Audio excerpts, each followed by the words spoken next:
is digital balance. What I'll try to do is quickly get you the most essential things and give you a little time for questioning. So, three features of too much of digital abuse or too much of absorption of the digital screen. Inattention is a boy's or kid's brilliance is involved with his attention span. So from about age of 2 or 3, you must develop their attention span, how long they can do one thing. So even in a playpen, you must put only certain amount of toys for that hour, so that they play with building blocks or whatever they play with, and they spend time on it, absorbing, understanding, playing with. So usual attention span grows to about 45 minutes by the time you are 8 to 10 years old. That's why initially a class period is about 30 minutes, correct? Yeah, 45 should be after about age 8. Some schools have a period for 30 minutes. It's okay, but because they won't concentrate more than 30 minutes till about 8 years old. So what the teacher should do is teach for 30 minutes and then involve them in other activities for recall and things like that. So attention span, better the attention span, more the brain becomes brighter, brilliant, able to study. Lesser the attention span, less they will study and less they will feel capable of studying. So one main problem about the digital screen is, if you give them the digital screen early in life, their attention span will drop. They can't concentrate for more than even 20 minutes. All the time, teachers will have to say, "Indaganna, dangalanna epa, don't. Do you have that problem in your class? Sit down. Why are you, you know?" So in 2011, my professional field is pharmacology. I was head of department of pharmacology, but by about 2011, I saw children are jittery and their eyes work like pixels. That's a researcher's hunch. You begin to get a hunch. So a lot of teachers used to ask at that time, "Doctor, why are they so jittery? They can't stay in one place. All the time we have to say, sit down, in the gun," and half our energy goes for getting children to sit down and concentrate. That is, they have a attention deficit. So it's about attention span, how long they can sit and listen to a lesson. Then how deep the attention is, the attention depth. More you're on the screen, the attention becomes shallow. And how intense the attention is during that period, how much they can absorb for that 5 minutes, 10 minutes. More you're on the screen, less you will absorb in a classroom setting. If you understood that, give me a wave. Yeah. That is to get agreement and prevent you falling asleep. Okay, so we have understood the attention span. So this slide explains inattention, impulse of attention span, attention depth and attention intensity. So this is about some 5 laws, as I call it. Never give a screen before the age of 3. I would say before the age of 5, never give a screen. In fact, the child gets the screen even while in the mother's womb. If the mother is into a lot of digital life, child begins to feel it in the mother's womb, because mother's brain begins to secrete things called prostaglandins that cross the blood-brain barrier through the placenta and will begin to affect the child's brain. So if the mother has been into thrilling music and the DBD music, not the Amazing Grace kind of music, but the music like the Amazing Disgrace, then the child begins to, his brain tracks begins to wire according to the prostaglandins that come across from the mother through the placenta, and the child's brain tracks wire up for risk. So from the time he is born, he evidences risky behavior he will not drink milk, mother has to carry him all the time. So even while the child is in the womb, mother's digital life will affect the fetal brain development. Then you want to know about the father. Father's digital life affects the mother. That's how it goes. We have to tell parents, or we have to tell whatever the audience is, to be careful of your digital life while you are pregnant. To that I must add that you must never take alcohol during pregnancy. For that matter, you must never take alcohol at any time. Second one is spiritual advice. First one is medical advice. Every drop of alcohol affects the child's brain development, because brain is very alcohol absorbent. Alcohol is lipid soluble. Brain is all lipid. So when a pregnant mother takes alcohol for whatever reason, it goes straight into the child's brain. So as you know, ADHD and autism spectrum disorders are about 40 years old now, isn't it? So it's from about 1980-85 that this thing began to manifest, and it's from about 1960-1970 that ladies started drinking alcohol while being pregnant also. Did you agree? Did you understand what I'm saying? So all this OCD, ASD spectrum disorders, ADHD kind of behavior are paralleled by from the time that mother started taking alcohol while she was pregnant. So we have to give medical advice: never take alcohol while you are pregnant. Okay? That I have to mention because that's connected with learning disabilities and personality disorders that are showing up. At present, 30% of psychiatric consultations in Sri Lanka are for children under the age of 20. Psychiatric consultations. So that's a huge percentage, isn't it? In those days when we were medical students or younger doctors, most psychiatric consultations, so when people are getting into depression and loneliness and so on. Now 1/3 are children coming with real psychiatric disorders, mainly emanating from parental neglect, and that being substituted by screen. So when you're not with your child, you just give this screen without thinking too much, and you're losing your child's brain potential. Child's language will be affected. So when parents come to my Empathic Learning Center for consultation, 1/3 of the kids come because their language hasn't developed, their phonemes haven't developed, they can't express themselves. Till about 7, they express themselves like parrots, from what they hear from parents and from siblings. They will emulate speech, but they are not forming speech in the brain when they are too much on the screen. So by the time they are 7, 8, they get very angry because they feel they in front of me also they try to fight their mother, because they intuitively feel mother should have protected me from this trouble. So when I ask people to come for consultation, I don't charge, it's cost-free. I always insist that dad should come. Normally it's the mother who always will phone my secretary and ask for an appointment, and my secretary will say, father has to come. Then the mother has to make all kinds of excuses. He has to go to the gym, he has work, he has to go to Rotary Club. What else do fathers do? But whatever they say, I don't see the child unless the father comes. So the fellow comes as if he has come to be read.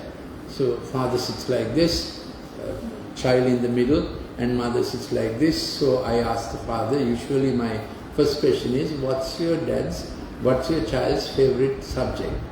Then he looks helpless and he turns like this. Whom is he turning towards? The mother. So in the first 10 minutes I get him to understand when a child has a problem, father has to own it. Did you understand that? When things are going okay, mother makes it daily safe. But when issues come up, father has to own the problem, father has to keep the boundaries, father has to give the next step and the next stretch. Fathers will give a push to the next fellow's shoulder. Give a push. This is an interactive session here. Just give a push to your next. That's fair. He's falling asleep anyway. Yeah. Thank you very much. So the principle here is, please don't give the screen to the child. Certainly not before the age of 5. As much as possible, give the child, give a playpen and give the child the things that we got, isn't it? Building blocks, clay molding, different things that the child will use, the child's fingers and toes. To the extent a child uses fingers and toes, brain tracks build up for brilliance. That's how it is. So in our empathic learning center, what we get them to do is put them back on Montessori stuff, clay molding. We have of course designed, Nathan has been there, a thing called Den and Dare, where there are grips and ropes. It's like calisthenics. It looks like a gymnasium where dad and kid has to do low ropes, mid ropes, high ropes. High ropes, of course, is on a harness and there are crash pads and things like that. All don't have to do that. But when kids are digitally toxic, medical therapy for that is to get them into exercises that will rewire the brain tracks for learning. So that's a medical thing. And I have to plead with you teachers to tell parents, please don't take them to doctors who will prescribe drugs. Because their brain is already chemicalized, dopamine too high because of the screen. And when doctors prescribe other drugs, you have a double fiasco. Already the brain has too much chemicals and introducing drugs from outside. So we have to train our profession, the doctors, not to prescribe drugs like this. I often see by the time parents come to me, 9 prescription drugs the kid is on. Can anybody sleep with 9 prescription drugs working inside them, isn't it? So it's a tragic field, sad field, because of medical mismanagement and parental mismanagement because they gave the screen too easily and now you can't stop it, isn't it? They fight. So teachers are actually the overseers because you have a child sitting in front of you for 40 minutes during one period, correct? And sometimes more than one period you may be taking another subject or you may be the class teacher. How many parents sit with a child for 40 minutes for a day? That would be very rare, isn't it? Correct?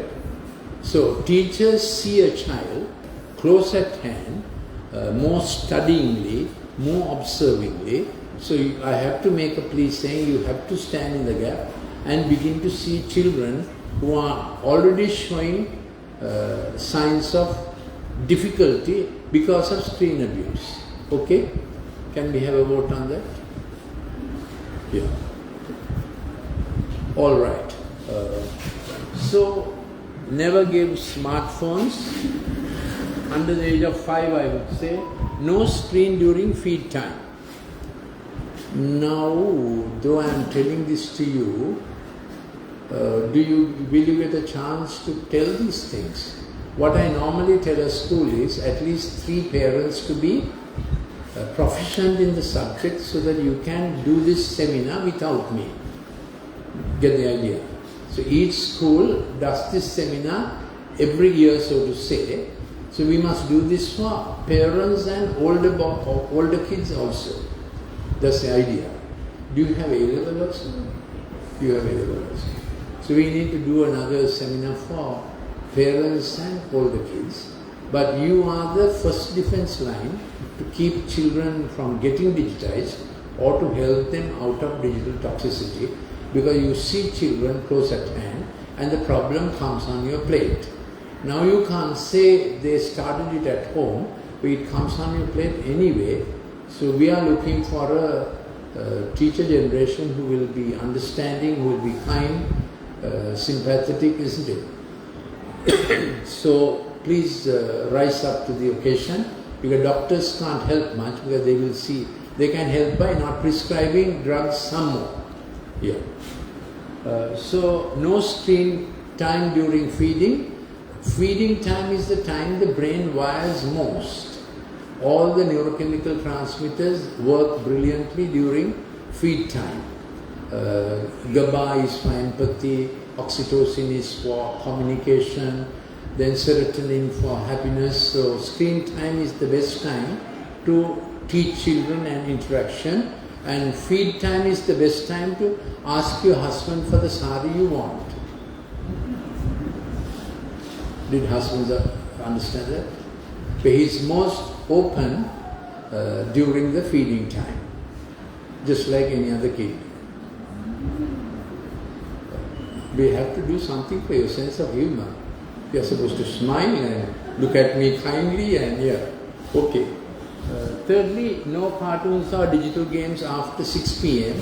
Meaning after 6 p.m. melatonin begins to work for brain health and brain refurbishment.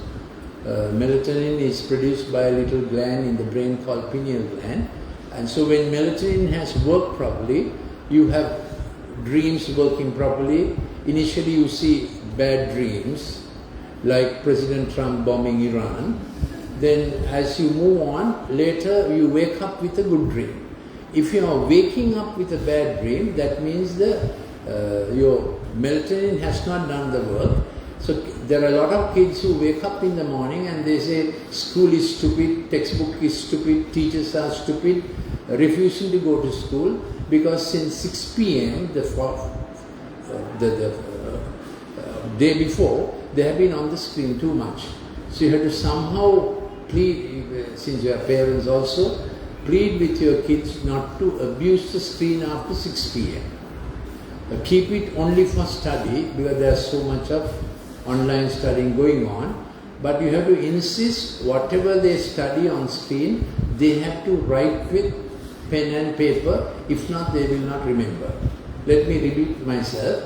What you study on screen, you will not remember. So kids have to write down.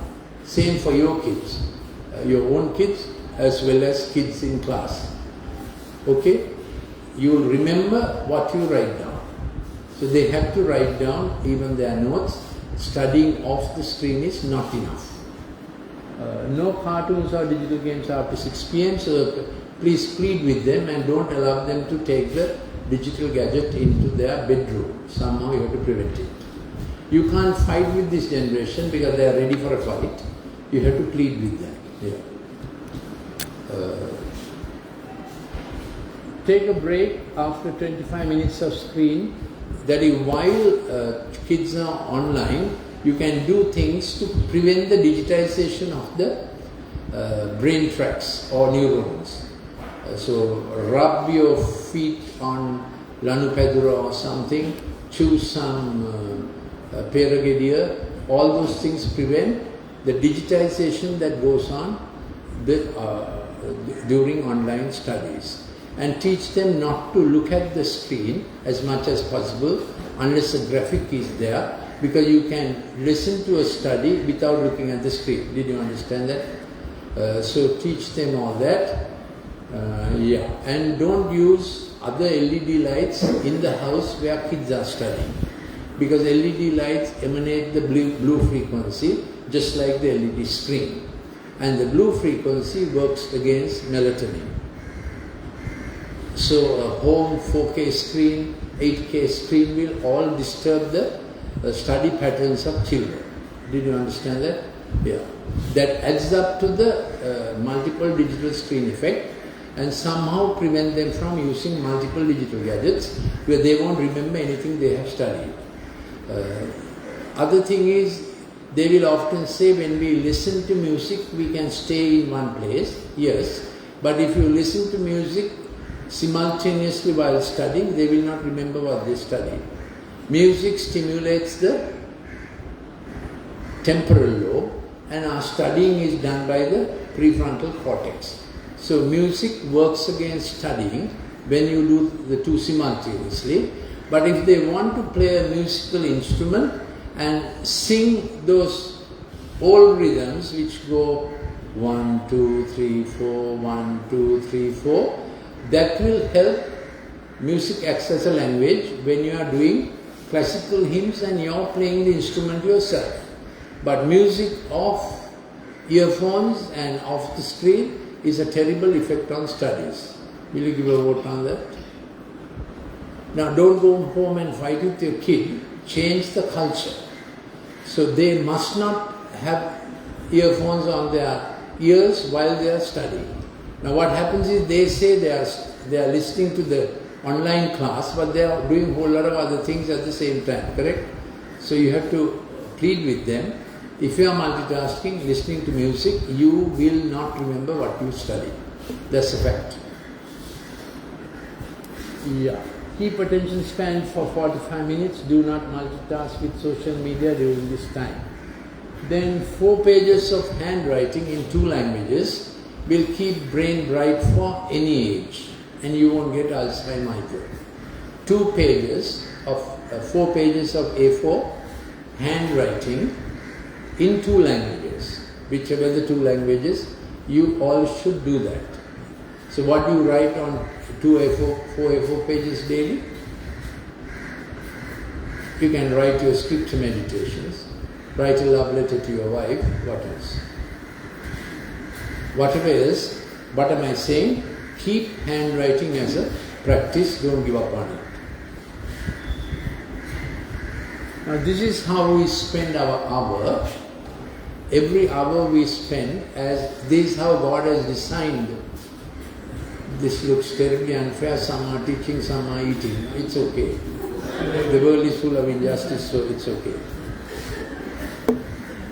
I might as well have my drink.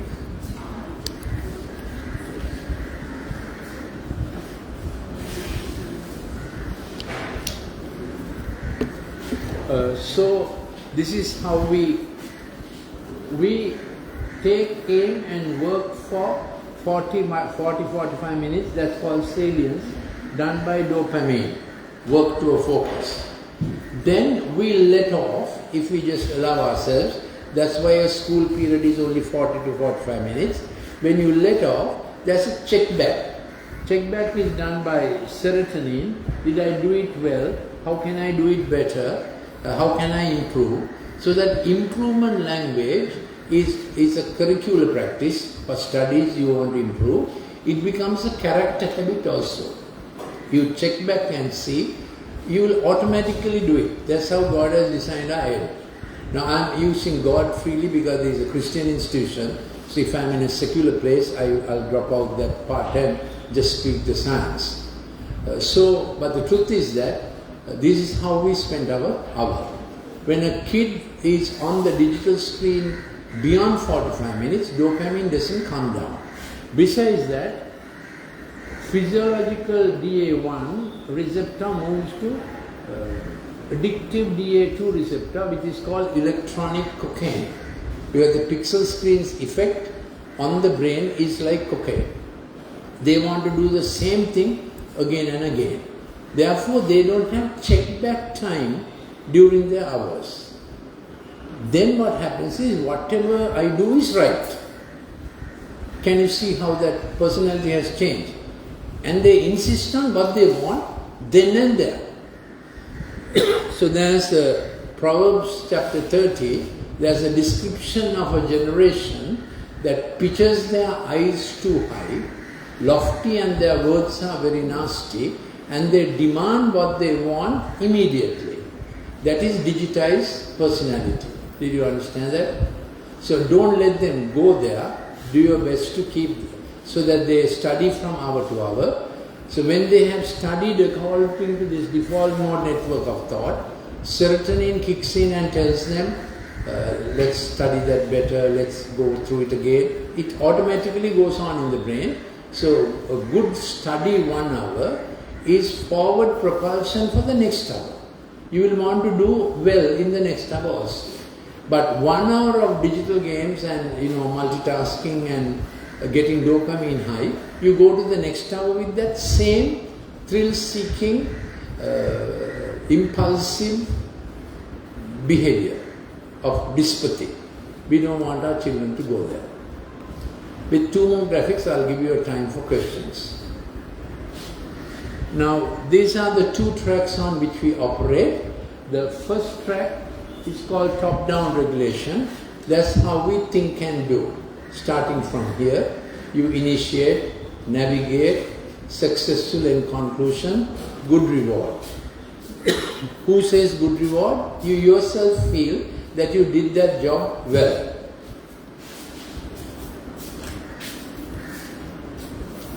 Top-down regulation, executive, empathic, reflective, creative, initiation, navigation.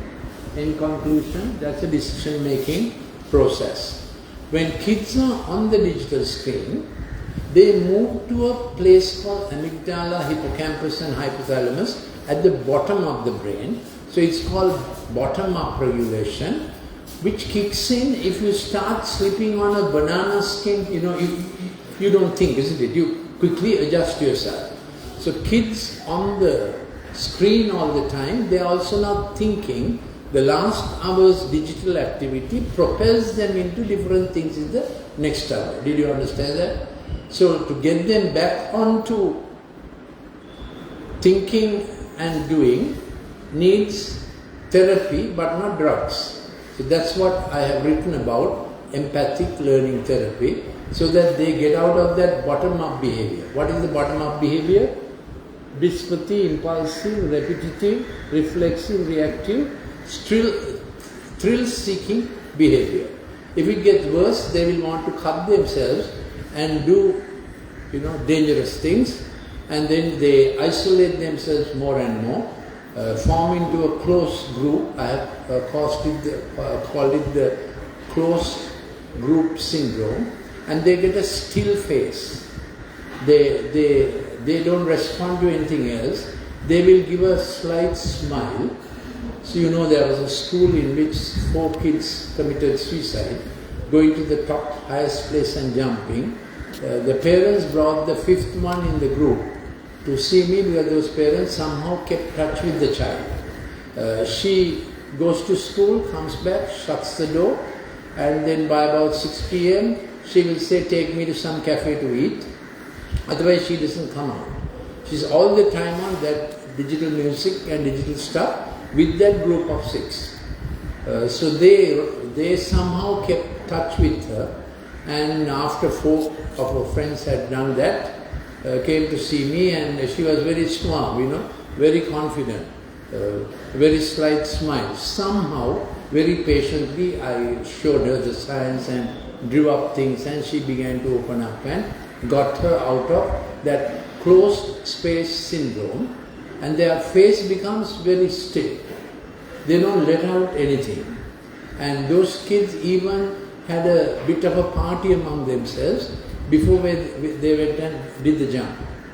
This is not in anger. It's a cool thing to do. It's a planned thing to do. It's the next place to go in this digital journey. Did you understand that? So your kids may not be there, but as parents, as teachers, do a little observation round in your class, keeping a watch on every child, whether a child is changing over the last few weeks or last few months, whether a child is isolating themselves, and in every class you can have a few other kids to whom you talk, 3 or 4, and say how is everything.